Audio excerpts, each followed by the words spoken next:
নমস্কার বন্ধুরা, স্বপ্নবিলা চ্যানেলের ঘরকন্যায় সবাইকে অনেক অনেক স্বাগত। আজকে আমি একটি নতুন রেসিপি নিয়ে চলে এসেছি, একদম ভিন্ন স্বাদে নতুন রেসিপি, নিরামিষ রেসিপি। সবাই এই রেসিপিটি করছে, সবার চ্যানেলেই দেখাচ্ছে এই রেসিপিটি, পেঁপের পনির। আমিও তৈরি করে দেখি পেঁপে দিয়ে পনির তৈরি করা যায় কিনা। করার জন্য একটা পেঁপে নিয়ে নিয়েছি, প্রথমে 500 ওজনের পেঁপেটা আমি প্রথমে খোসা ছাড়িয়ে নেব। যে পেঁপেটা কিন্তু সম্পূর্ণ পাকাও না আবার কচিও না, মিডিয়াম। পেঁপের মধ্যে একটা বীজও হয়নি।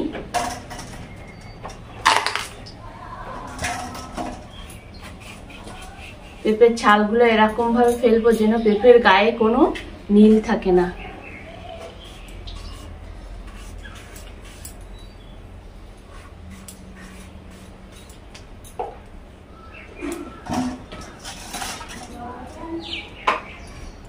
ভিডিওটি স্কিপ না করে শেষ পর্যন্ত আমার সঙ্গে থাকুন এবং দেখতে থাকুন আমি কিভাবে বানাই।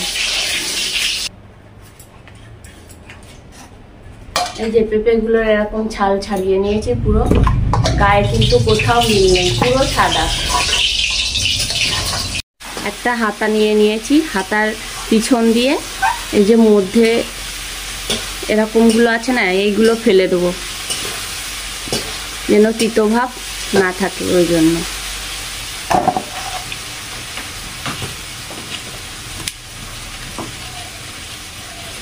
সব পেঁপেগুলো আমি একইভাবে পরিষ্কার করে নেব।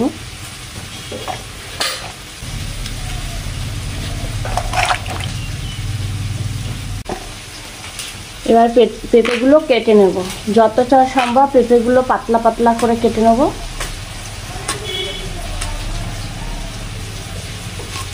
এই যে এরকম কেটে নেব।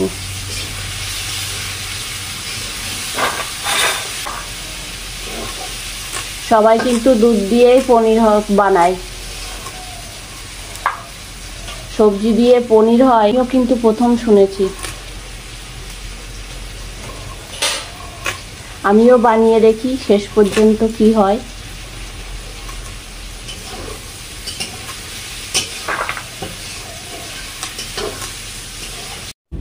এই যে পেঁপেগুলো কিন্তু এরকম কেটে নিয়েছি আমি। একটা মিক্সিং জারে পেঁপেগুলো পেস্ট করে নেব। এই যে পেঁপেটা আমি পেস্ট করে নিয়েছি। পেঁপেটা কিন্তু জল না দিয়েই পেস্ট করতে হবে, আর পেঁপের মধ্যে যেন কোনো দানাভাব না থাকে। পনিরটা জমানোর জন্য কি কি দিই সেগুলো দেখুন। দিয়ে দেবো একটু লবণ। পেঁপের গন্ধ না লাগার জন্য এখানে দিয়ে দেবো গুঁড়ো দুধ। এখানে আমি 2 চামচ গুঁড়ো দুধ নিয়ে নিয়েছি, আর নিয়ে নিয়েছি 1 বাটি ময়দা। দিয়ে দেবো ময়দা।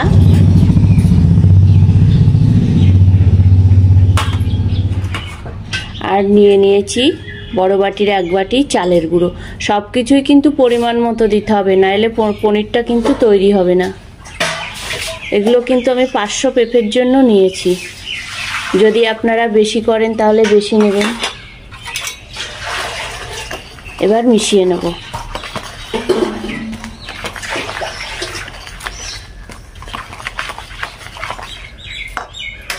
পেঁপে একটু তিতকুট ভাব হয়, ওই জন্য দিয়ে দেবো একটু চিনি, তাহলে তিতে ভাবটা লাগবে না। এবার ভালো করে মিশিয়ে নেব।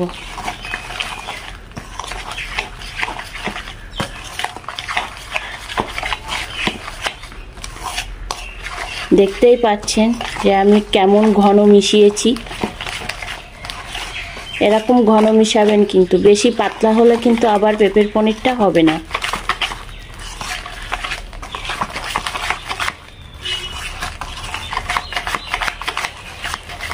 আমিও নতুন তৈরি করছি, করে দেখি কেমন লাগে খেতে। অবশ্যই আপনাদের জানাবো, আপনারাও অবশ্যই জানাবেন কিন্তু তৈরি করে।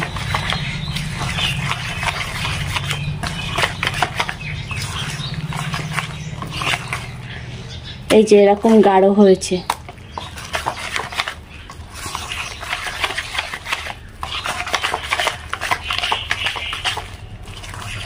এরকম ঘন করে একদম পেস্ট তৈরি করে নিয়েছি একটা।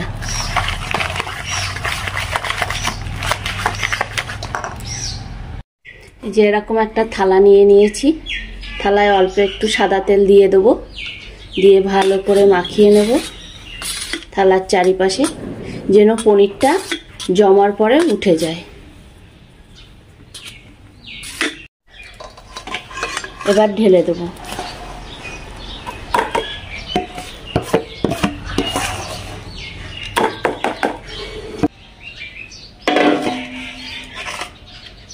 জানি না পনিরের মতো টেস্ট হবে কিনা, তবে কিন্তু একটা নিরামিষ ভালো পদ।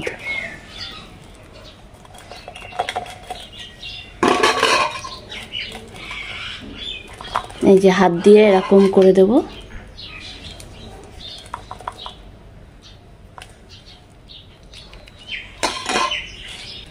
সমান করে দিয়ে দেব। উনানের পরে আমি একটা কড়াই বসিয়ে দিয়েছি, জলটা ফুটছে। এবার এর মধ্যে একটা স্ট্যান্ড দিয়ে নেব। এবার এটা ভাপানোর জন্য থালাটা বসিয়ে দেব। বসিয়ে দিয়ে 20 মিনিট ভাপিয়ে নেব। 20 মিনিট পরে আমি ফিরে আসছি। 20 মিনিট পরে আমি ফিরে এসেছি। একটা কাঠি দিয়ে দেখে নেব, একদম সিদ্ধ হয়ে গেছে, কাঠির গায়ে কোনো জায়গায় লেগে নেই। এবার ঠান্ডা করে আমি কেটে নেব। পেঁপের যে পনিরটা ভাপাতে দিয়েছিলাম, থালাটা আমি তুলে নিয়েছিলাম, এবার ঠান্ডা হয়ে গেছে। এবার আমি কেটে দেখাবো। এই যে পাশ দিয়ে ছেড়ে দিয়েছে, ঠান্ডা হলেই কিন্তু কাটতে হবে। গরম থাকতে থাকতে কাটলে নরম হবে আর সুন্দর হবে না দেখতে। এবার আমি কেটে নেব পনিরের মতো পিস পিস করে।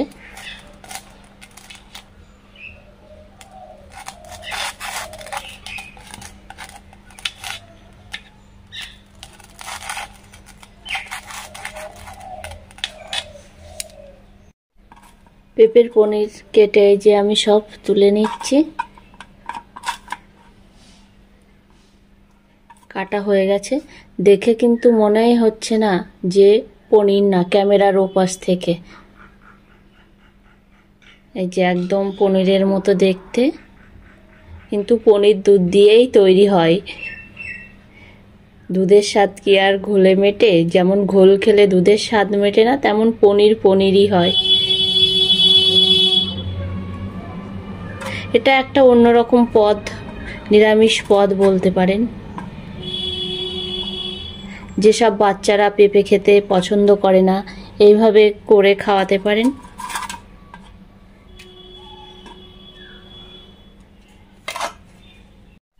পেঁপের পনিরগুলো কাটা হয়ে গিয়েছে, চলুন রান্না করে দেখাই কেমন হয় রান্না করে। এগুলো এত সুন্দর হয়েছে তার কারণ সঠিক পরিমাণে সব কিছু দেওয়া হয়েছে। তার জন্য সঠিক পরিমাণে না দেওয়া হলে এগুলো কিন্তু নরম হয়ে যাবে। এই যে দেখুন কেমন সুন্দর শক্ত সুন্দর হয়েছে। পেঁপের পনির রান্না করার জন্য এই যে টমেটো কুচিয়ে নিয়েছি, আদা কুচিয়ে নিয়েছি, জিরে 1 চামচ আর শুকনো লঙ্কা 7-8টা একসঙ্গে পেস্ট করে নেব। রান্না করার জন্য একটা কড়াই বসিয়ে দিয়েছি, দিয়ে দেব কড়াইতে সর্ষের তেল। পনিরের মতো ভেজে নেব পেঁপের পনিরগুলো। তেল গরম হয়ে গেছে, পনিরগুলো এবার ভেজে নেব। যেমন পনির ভাজতে হয় এরকম ভেজে নেব। তেলটা কিন্তু একটু ভালো গরম হওয়া লাগবে, নাহলে পনিরগুলো সব ভেঙে যাবে।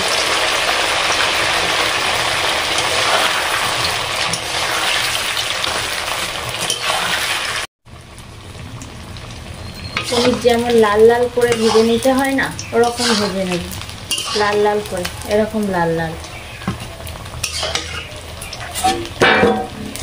প্রথমবার ভাজা আমার হয়ে গেছে, তুলে নেব। দ্বিতীয়বার ভেজে নেব।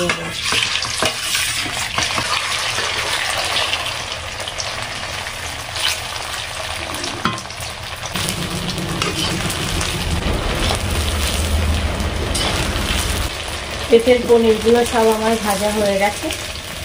দেখেই কিন্তু মনে হচ্ছে না যে এগুলো পনির না।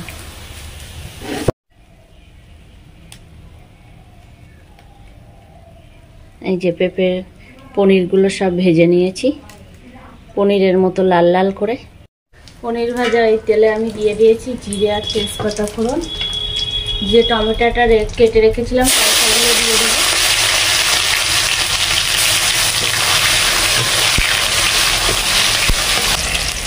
যে মশলাটা পেস্ট করে রেখেছিলাম দিয়ে দেবো। দিয়ে ভালো করে মশলাটা কষে নেব। দিয়ে দেবো পরিমাণ মতো লবণ, পরিমাণ মতো হলুদ। এবার দিয়ে দেবো জল। গ্রেভিটা একটু জাল করে নেব, না হলে পেঁপের পনিরগুলো দিলে ভেঙে যাবে। অল্প জাল দিতে হবে পেঁপের পনিরগুলো দিয়ে। এবার দিয়ে দেবো পেঁপের পনিরগুলো দিয়ে আমি 3-4 মিনিট রান্না করে নেব। পেঁপের পনির আমার রান্না হয়ে গেছে। নামানোর আগে দিয়ে দেবো 4-5টা কাঁচা লঙ্কা চিড়ে, আর দিয়ে দেবো গরম মশলা রেখে।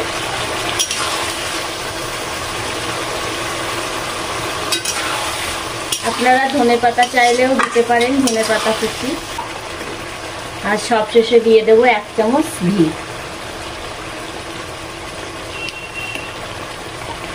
পেঁপের পনির রান্না আমার হয়ে গেছে। এবার আমি নামিয়ে নেব। পেঁপের পনির রান্না আমার হয়ে গিয়েছে, একদম পরিবেশনের জন্য রেডি। আপনারাও আমার মতো বাড়িতে বানিয়ে কমেন্টে জানাবেন।